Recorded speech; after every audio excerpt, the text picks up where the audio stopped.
One thing you emphasize in the book that might also surprise some people, and I was happy to see it, is the notion that discipline is very important in spiritual practice, even that discipline can be a source of happiness. Although a lot of people reject discipline or get a bad attitude about it. How can discipline be a source of happiness, as you say? Mm. So let's take a previous example. When we were talking about deciding to smoke or not, Right.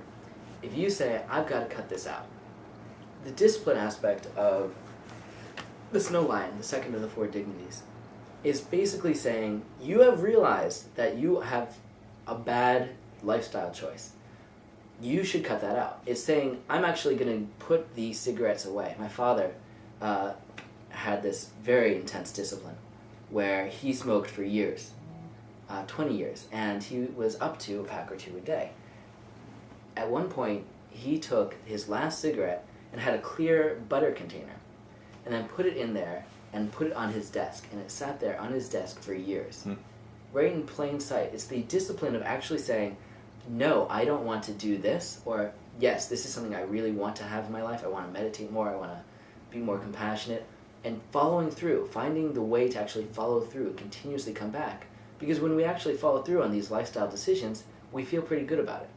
It's as if we all started... It's empowering, as they say, I guess. It's completely empowering. Yeah. Discipline can be empowering. Yeah. It's making that New Year's resolution and then actually following through to the point that you lose more weight, volunteer more, whatever it might be. Mm-hmm. It's actually, when you get into it, when you do get slimmer, when you actually are seeing the smile on the faces of people that you're helping, that's when you get a lot of reward. So discipline is a means for happiness. Mm-hmm. Excellent. Yeah.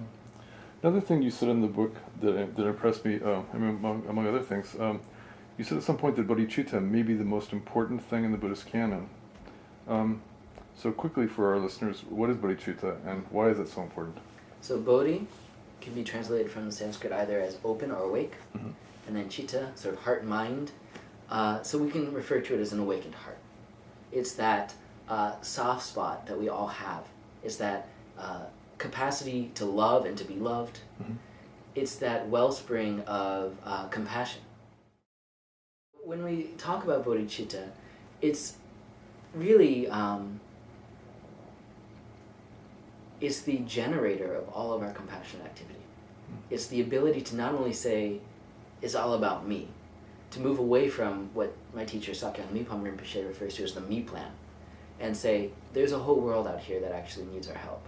So awakening our heart to the point where we actually are able to encompass everyone as part of our path. Mm-hmm. And that's it. If we can actually go out there and think of our jerk of a boss as part of our path, then we're going to go places. We're actually going to be able to manifest compassion in a real way. We're actually going to be able to change the world.